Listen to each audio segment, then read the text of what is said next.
like Ventura TV Appliance on Facebook, it's nice. But when you love the Samsung big screen we deliver, it's even better.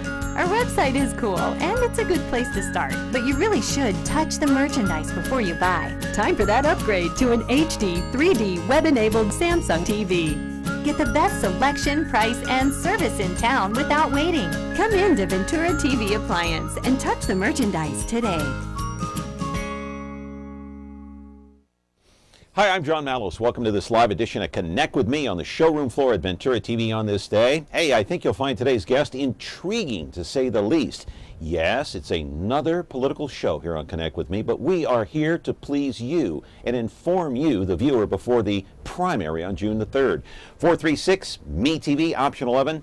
Do turn down the sound. We're back in a moment.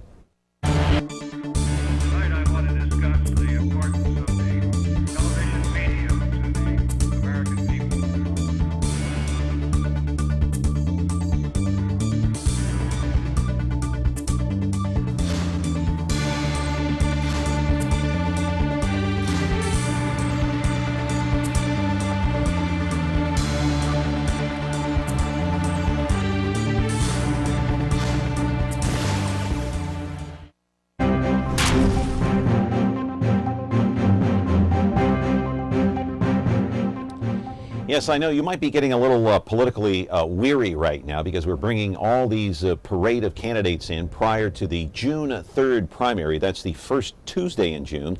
But we want to inform you, the viewer, as to how you may or may not want to vote. Maybe you've already voted absentee. I don't know. But we want to inform you anyway. And so the telephone number here today is 436 MeTV, option 11. Do turn down the sound. That's the usual thing. Now, let me explain this and let me set this up for today because this is very interesting. So last night I get a call about 6:20 in the evening on my cell phone, and it's the guest who was scheduled to be here today. Let's put her picture up on the screen. Her name is Rachel Hill. She is running for Fresno County Superior Court Judge, seat 15. She said, Mr. Mallos, I am out in the parking lot here at Ventura TV. Can I come in and do the interview now because I can't come in the morning? I said, well, Ventura TV is now closed. They close at 6 p.m., so no, I'm booked. So I called the guest that is in here at the studio today and asked him if he could switch because he was scheduled to come on next Friday. So I informed Hill of that, and she has not gotten back to me yet. She said she would text me and let me know if she could make it next Friday. That would be a week from tomorrow. I still haven't heard back. I don't know if Rachel's coming on the show. I don't know if she's not coming on the show, but we'd like to interview her and talk to her about several different things about the campaign that's going on right now in seat number 15, a very hotly contested race, not as hot as the DA's race. By the way, Smith Camp is going to be here tomorrow for an hour. Let's get back to today's guest because he graciously agreed to change his date, and he is appearing here now. He's lived in the Central Valley for the better part of 50 years. He had his own practice for the better part of 20 years. He went to Fresno State. He graduated from McGeorge Law School. His biggest challenge, though, the biggest challenge facing Fresno County, he had this to say in a candidates forum about the challenges facing this county. Steven D Smith running for Fresno County Superior Court Judge.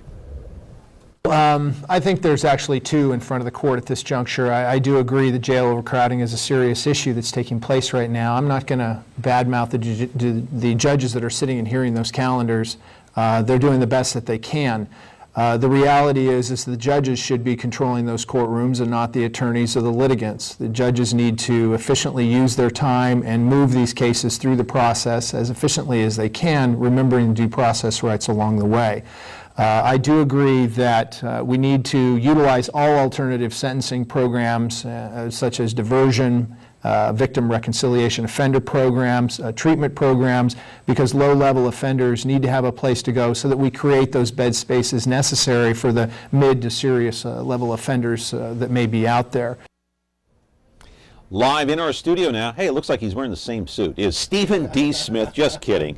He is running for Fresno County Superior Court Judge, seat number 15. That is the seat that's being left vacant by Judge Robert H. Oliver, who's retiring from the bench after 20 years serving there. By the way, Smith also worked for Governor Pete Wilson. He is a Republican. He wears that proudly on his sleeve, on his shoulder.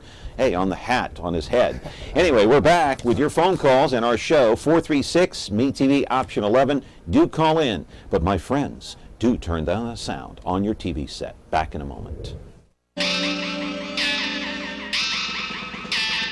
Remember me? After practicing law, Raymond Berg fought crime. You have the right to an attorney.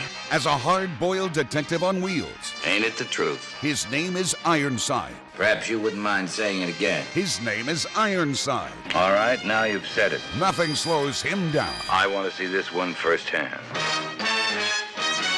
Now on MeTV Fresno, Xfinity 187. Now, what are we waiting for?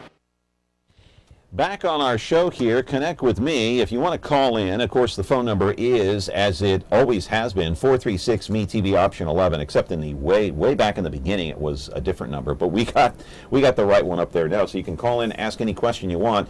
Steven D Smith is here. Welcome to the program, my friend. Thanks, John. Thanks for having me here. So Appreciate all it. these candidates are coming through. It's like a parade until June the 3rd. Well, it's a unique opportunity. Elections for judges only happen Yeah. about once every 8 to 10 years because normally it's an appointed position. So with the retirement of Judge Oliver a couple weeks before the filing deadline, it created this crunch of all of us throwing our hats in. Yeah, so I want to get your take on this Rachel Hill thing, calling me at 6:20 in the evening when she knows Ventura TV is closed. We're not doing a program. This program is live. Well, hold on. I think Comcast, Counsel, I think you're 187. assuming facts, not in evidence. No, There's no evidence showing just- she knew what time Ventura I'm TV just closed. asking your opinion. Everybody has an opinion. I have an opinion. This guy has an opinion. She has an opinion. What is your opinion? Well, in this race, we have families to deal with, we have work to deal with, we have our But campaign is to that deal her with. excuse for just backing out? Is that a graceful I can't way of speak for Rachel. I can't speak for Rachel. And I don't see Miss Hill backing out of any opportunity to speak to people. Really? She's a kind individual. Okay. She's actually very close friends with us, and she's in our dinner group that we have at our house. And so it's kind of funny running against a friend. I'm waiting for that text. I haven't heard back from her to see if she's going to appear here next Friday. We'll wait and see, but we've had McGill on, we've had Gamoyan on.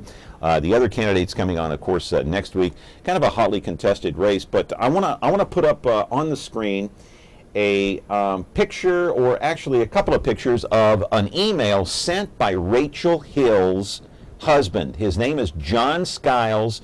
This guy's a sitting judge, my friends. He sent this email out. There is his email right there. So change the next one. See, he's sending the email out to attorneys who appear in his court and other attorneys, encouraging them to support his wife, Rachel Hill, who's running for judge, and to donate $1,000 to her campaign. Now, this may be legal in the state of California, in Fresno County. Mr. Smith, is it ethical? Come on, you must have an opinion on this. I wouldn't do it. All right, so you know I'm an administrative law judge with the state of California. I know. I work for the Unemployment For Insurance the last Appeals 5 Board. years. That's correct. And Yeah. we have what is called incompatible activities. Mm-hmm. And I've been advised by our staff out of Sacramento that I'm not permitted to solicit individuals who have previously appeared in front of me or who may have the opportunity of appearing in front of me. So anybody who's appeared in front of me, you won't see a letter like that coming out from my campaign to individuals because I can't solicit them. Is it because legal? I said it was legal. Is it? the California Judges Association will make a decision on that. I haven't filed a complaint based upon what I saw, and Because that's he has everything to benefit because he's married to her. certainly. That's the conflict, Mr. right? Mr. McGill keeps pointing out about the appearance. And remember, as judges, not only do we have to Right. make sure that things are actually pure and ethical, they have to appear that way too. Yeah. And so there could be an appearance issue in some folks' minds. Again, I'm focusing on my campaign and not what the Skiles or Miss Hill's doing. Well, I mean, it is an issue in the campaign. I'm sure everybody's got an opinion about it. But and so I want to clear up a rumor that's going around that Skiles actually may or may not have physically threatened you at some event, a sitting judge. Well, first I off- found that kind of humorous. First off, John Skiles is smart enough to know not to do that with me. We're old friends. After the one of our forums, I had made a comment. I'd asked Ms. Gamoyan a question, how she, with her rigid positions and the fact that she's boasting about the death penalties she's obtained, and I pointed out that she posts her death warrants on her office wall. I asked her, how could you possibly tell these folks in West Fresno that you're going to be fair and impartial with this kind of conduct and these kind of statements? And then she gave her answer, and John came up to me afterwards, and I interpreted it originally that he was going to swing on me, but after speaking to him afterwards, his comment was that you came out swinging. Oh, okay. And so John and I are old friends. We're good friends, and we have no disputes between us. And, you know, I don't know Skiles, I don't know Hill, and I'm not trying to put them down. I'm just telling you what happened last night. It seems kind of odd that somebody would show up after hours and say, hey, can we do the interview now? Put up a photo of Hill and her husband. She's actually sitting on his lap while he's sitting on the bench in his robe. Isn't that demeaning to the office of judge? I wouldn't do it. I wouldn't do it. You wouldn't do it? I would not do it. You would not do it. And your thoughts when you first saw this? I laughed. All right, we'll just. I don't know. I don't know. I know what you think. Okay, I know. what's I more know. demeaning to. To her, to him. Right. I mean, she's sitting on his lap. But again, I know, they chose that picture, and that's their decision. That's correct. And you know, we all display our families in the way we see fit. And you know, I've displayed my family in photos we've taken as well. But I wouldn't do that in the robe. I wouldn't do that in the robe. See, that's why I want her here. I want these questions answered. You know, you're going to ask her how she's so decisive when she can't make it to your interview? Hey, let's get to the issues of Fresno County. Now that we got the juicy stuff out of the way, the one life to live stuff out of the way, right? Okay. In your opinion, what is a judge's obligation? Well, to himself, to the court, to the defendant, to all parties. Right. What's a judge's responsibility when that judge is on the bench? Well, I'm not supposed to do anything that's going to demean or cause disrespect to the office, or disrespect to the office. Excuse me. I was going to say ill repute as well. We can't do anything that's demeaning to the office. There's also judicial canons that prescribe that we are supposed to be honest in everything we do. So when we come upon a case that's a conflict for us, either because it's a friend or a relative or somebody that we're close with, we have to disqualify ourselves without having to have the other parties probe the issue. We need independent, fair, and impartial judges, and that's what the public wants. Do we have that now? I think from what I've noticed in my 5.5 years doing state hearings, administrative hearings, I'm noting there's a real sense of disenfranchisement. The public doesn't feel that way. The public feels they're getting hometown. The amount of judges that are on the bench now, how many of them are fair, balanced, have respect for both sides that come into the courtroom, that are honest? Well, that's a compound. That's a compound question, because there are some judges that don't respect the litigants, the advocates in their court, but they're fair and impartial. There are other judges who are really respectful to the individuals in their court and may not be as fair or as impartial as they need to be. So there's a real variety of what's going on here. The judges down in Fresno County are really doing an excellent job. They're overworked, they're underpaid. They do have the highest caseload of any of the courts that are hearing cases here in Fresno County. Whose fault is that? Is that anybody's fault, or is that just It's just the way our community is. It's just the way our community is. We have high population, high crime rates, not as many officers on the ground as probably need to be at this juncture. And so the crime rates are what drive that busyness. All right, got to take a break. Interesting guest today, Steven D Smith, running for Fresno County Superior Court Judge, seat number 15. He's an administrative law judge right now. We'll ask him about that and much more. Hey, your phone calls are more than welcome. 436 MeTV option 11.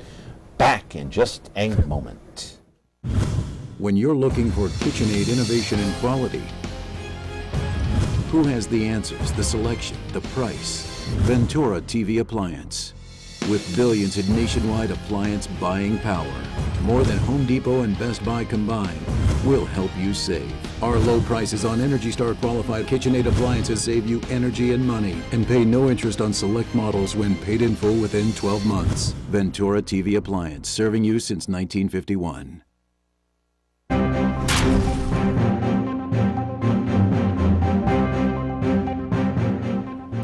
Back here on the show, Steven D. Smith is here. He wants to be judge in Fresno County. He wants to fill that seat number 15. I have no idea why. I wouldn't want to fill it, even if I had my law degree. But anyway, he's here to explain. So you're an administrative law judge. What the heck is that? All right. So I was appointed 5.5 years ago, and I do. By who? Well, I'm hired and then approved by the governor. Gotcha. So, Okay. I do administrative hearings and appeals from decisions coming out of EDD on unemployment, disability, and taxation. So I was primarily a criminal defense attorney for 20 years, doing a wide variety of other matters. Kind of like Chuck McGill. Correct, yeah, exactly the same. Yeah. And then now all I'm doing is labor and taxation issues, employment issues, and administrative, which is not really covered in the downtown Superior Courts. You making a pretty good paycheck out of that? I think I started out, my monthly pay was $7,500 a month. That's not bad. So, I mean, why not just stick with that? When I was a private criminal defense attorney and I left the practice, I was bringing in between $25,000 and $30,000 a month. Wow. So I took a major pay cut to become an administrative law judge. Why? I mean, we could get you help. Well, for attorneys, though, the natural progression, the natural progression in a career is to move up the chain into that position, into the get less judiciary. pay? Wow. Well, call coming in. Let's take. Good morning, caller. You're on the air with Steven D Smith. You're a good guy. You can take a joke. Go ahead, caller. You're on the air. Quick. There's some accusations made about Chuck McGill, maybe being soft on criminals as he had a background in defense attorney work. Yeah. For your current guest, was he immune from the same accusations? I know Gamoyan, who's obviously conservative, also kind of pointed fingers saying that here's a guy that's going to be maybe a little softer on criminal prosecution than we really need in the Judge 15 position. Is your guest also feel like maybe he might be partial to, I don't know, being the victims, on prosecution? Yeah. Okay. All right. So you're a defense attorney, just like Chuck McGill. So let's remember what the U.S. and that's the rap on McGill, right, obviously. So even he admitted that. Right. So. Well, but he's also talking about being lenient when he becomes a judge, and that's not part of my discussion. Yeah. Are you going to be soft on crime? That's the question. No, not at all.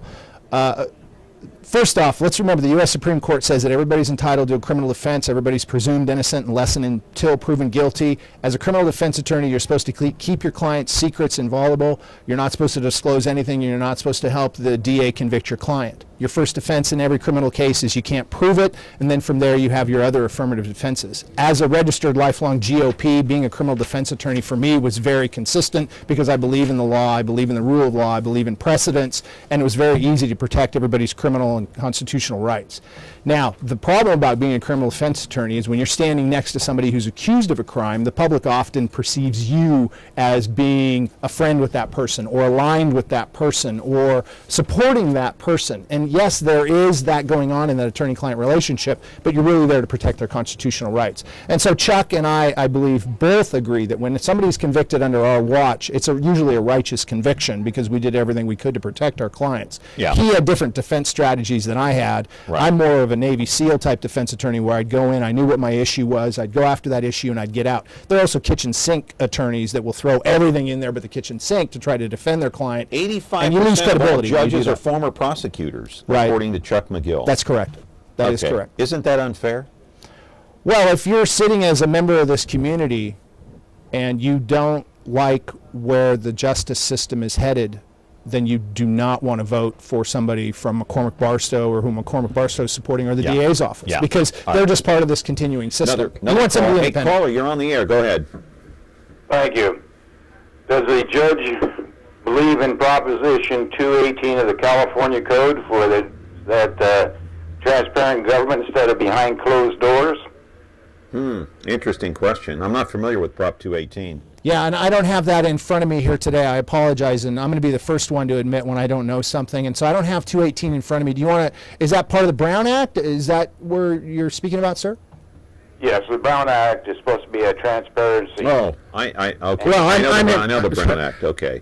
Part of our problem in politics, and I'll tell you, it's a lot of work running for judge. Most of these positions are appointed. Politics is an ugly business, but when politics is going on behind closed doors and the public can't see what's going on, that's when backroom deals are being cut. That's when nepotism is going on. You're in favor of Prop 218. You don't want backroom deals. I don't want backroom deals at all. No. Okay. Before we go to break, I got to ask you about this because one of the biggest problems facing Fresno County and the courts is jail overcrowding and the judges not taking control of the courtroom. We talked about this the other day with Gamoyan. The judges are taking these cases and they're prolonging them. Okay, for whatever good reason, because an attorney comes into the courtroom, they have 15 cases. Oh, I haven't prepped for this case yet. Right. Can I do a continuance? Right. Okay, is that a major problem? Yes, in it your is. opinion? Yes, it is. Well, how do we correct that? Well, In other counties, first off, judges, as they allow the attorney to come in and set court dates, they ask the attorney, are you going to be ready on that date? And if the attorney says, I don't know, they'll remove that attorney and put in another attorney, and they'll keep doing that until they find an attorney who declares he's ready. Cases? Well, but there's also a lot of components involved here. First off, we all have personal private lives. We have deaths. We have illnesses, and those cause continuances. We also have these discovery wars that are going on because of the DA's office policy of not presenting all the discovery to the defense attorney at the initial appearances. Now, all of a sudden, we're fighting weeks over getting this document or getting this report. Those are all wasted time. In Kings County, defense attorneys get all the discovery. They're told, don't disclose this or we're going to prosecute you, and then they prosecute them. Kings County doesn't have the problem because they don't have the culture of continuances there. The judges hold the attorneys accountable. Ryan said it was Kings County and one other county. Was it Tulare? She's only practiced in Fresno County, so I don't know what she's talking about. I don't know. My experience is I've been in Kings County. When you're there in that, they don't have that problem. They don't have the problem because it's understood you're not going to get continuances absent a just devout emergency. Okay? And so I guess you can blame defense attorneys for the continuance in a lot of cases, right?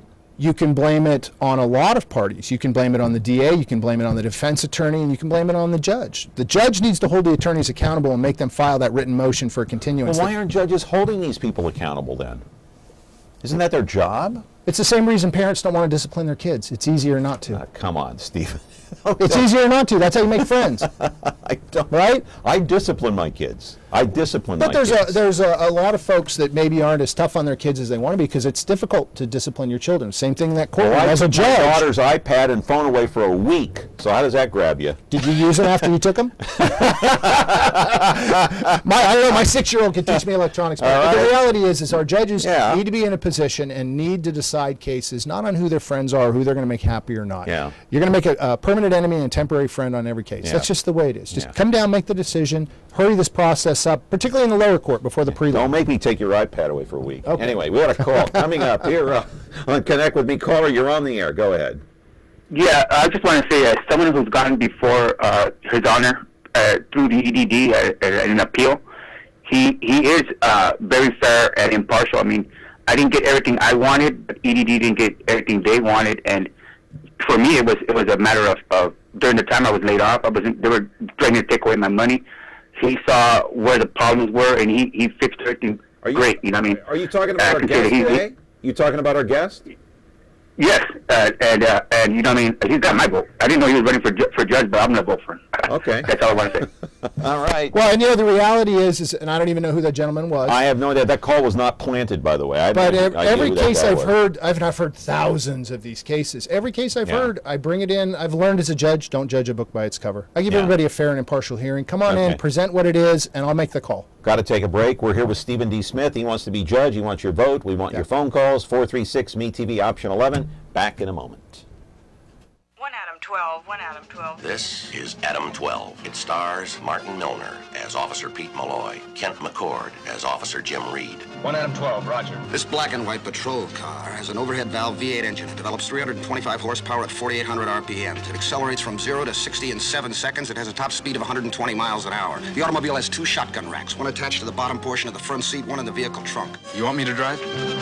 Now on MeTV Fresno, Xfinity 187. Oh, well. Anyway, we're back here with Steven D Smith, one of the most honest guests we've had here on Connect With Me in many moons, my friend. I think, no, I'm just kidding. Anyway, 436 MeTV option 11. Bad joke there. So, I mean, you're open and honest about your life. You've had a couple of DUIs. Yes, I got one in 97 as I was going through a divorce about, 17, 18 years ago. And then I got one when I was in law school. It changed my whole career. I was going to become a JAG lawyer. That's where my goal was JAG, and unfortunately JAG doesn't take people on misdemeanor probation. And and I learned my lesson, and so I stopped drinking a little over 5 years ago, and it was the best decision I've ever made. Yeah, you're clean. Good for you. You're what, 52 now? 52 now. 52 years old. Married, 3 kids. I got a 23-year-old that just graduated from Cal State Monterey Bay. A 6-year-old, 2-year-old. 2-year. Oh my God. It's awesome. I'll tell you what, it keeps you young. Wow. And there's nothing, I live next door to Judge Arax, and he always comes out and watches. It's soccer, baseball, swimming, volleyball. Did you said you also went through bankruptcy at one time? Or? No, I went through a foreclosure. I took that pay cut to become an ALJ. My house payment was an interest-only loan. So we tried 3 times to try to modify our loan, got kicked out of the loan modification process. Finally, after talking to attorneys, they said, this albatross is your house. You need to walk away from this house or you're going to have to file bankruptcy. Yeah. So we walked away from the house, and it was very painful, but we've recovered. Our credit scores are up, and we're actually buying a new house right now. Whose fault is it, and how do you stop these inmates from coming out of jail? Well, 50 a day. First thing, it's a funding issue. We got to have more bed space, okay? The second thing is we've got to use our alternative sentencing programs so that these low-level offenders are put into the proper place for them. That creates more bed space for the medium and high-level offenders, the folks that are serious felons, people that are using weapons, the people that are committing active violence, the repeat offenders. Those folks need to be locked up. So we need efficient courtrooms, and we need more alternative sentencing alternatives for the lower-level offenders. So you're blaming partially on the judges? The Board of Supervisors has to fund them. So the Board of Supervisors has to properly fund the Public Defender's Office, the DA's office, and the jail. If you underfund any one of those in the process, they don't have the money to do it, though. If they don't have the money to do it, you can't do it. Well, they need to reprioritize. Okay. All right. Sounds good. And hats off to Chief Dyer for actually renting space at the jail for beds to keep people in custody down there. So, I mean, that's a hats off, Chief. You did a great job on that one. He's going to be a guest here on June the 14th. Good man for the community. Smith Camp is going to be here tomorrow. Nasty race. Listen, they brought up this Ricardo Rojas case. Egan did first in the commercial. Right. And then Smith Camp had a news conference the other day and ripped her to shreds about having an affair with the Scarber, the former deputy CHP chief. Yeah. Okay, back in the 90s, before she was married, but Scarber was married at the time. Right. Okay, this is going back. Is this ethical to bring up this Ricardo Rojas case, which this guy's in jail on $300,000 bail? That's a current case. Well, it's a current case, and I don't think Miss Egan should be commenting about it. And she's being used for political purposes. Well, but after Egan brought it out. But it's not Smith Camp's fault that he's out. Remember, the plea deal was made. It's not Smith Camp's fault, right? 98% of the criminal cases that come through the court are resolved by way of a plea bargain that the DA has to sign off on. And by the way, Judge Christy Capitan gave the guy credit for time served and released him out on probation. So where's the fault? Right. I don't know where the fault is on that. Right. Nasty campaign. Caller, you're on the air. Go ahead. Short on time, though. Go. Okay. How much space would we gain in the jails if we brought back the death penalty and actually used it?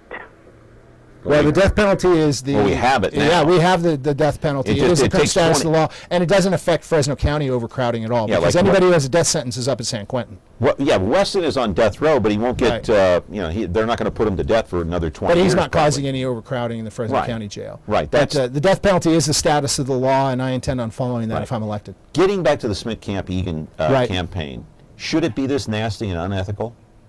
You know what? Aren't they both at fault? The incumbent has a lot to lose by losing. The challenger has a lot of work to beat an incumbent. The challenger has to raise these issues that are going on in the DA's office. Who are you supporting? I can't say who I'm supporting in the judicial canons. All right. My wife, who works for Egan, is supporting Smith Camp. Okay. All right. But Egan looks weak, though, at this point. She looks like teetering on the brink of falling over. No, I've seen. I hope you don't say that about my campaign. No, I'm just seeing. After looking at some of the debates, she's stuttering and stammering, and I don't know. I've been to a lot of the debates.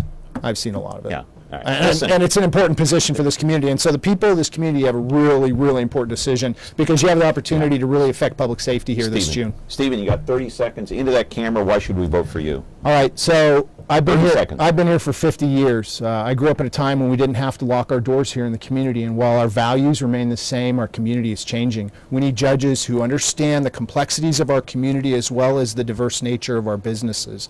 We also need judges who are going to be tough on crime but compassionate. I worked for Pete Wilson in college. I went to McGeorge up in Sacramento. As a criminal defense attorney, I represented thousands of people in numerous jurisdictions throughout the county. Now, as an administrative law judge for the state of California, I'm providing reasoned justice to thousands of people who need benefits. Sir? So I'm the only local conservative candidate with any judicial training or experience. I'd appreciate your vote June 3rd. Okay, got to go. Out of time. Don't want to get cut off. Steven D Smith, Superior Court Judge, seat 15 tomorrow. Lisa Smith Camp live here at 10 a.m. Call in 436 MeTV option 11. See you tomorrow. Have a good day. Thank you. Thank you.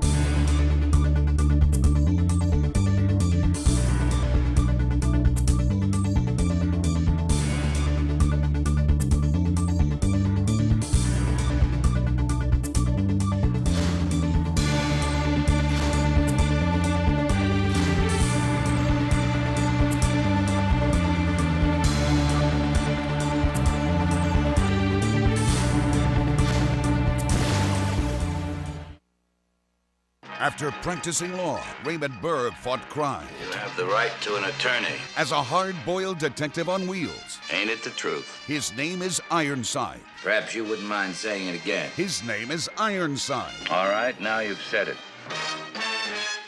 Now on MeTV Fresno, Xfinity 187.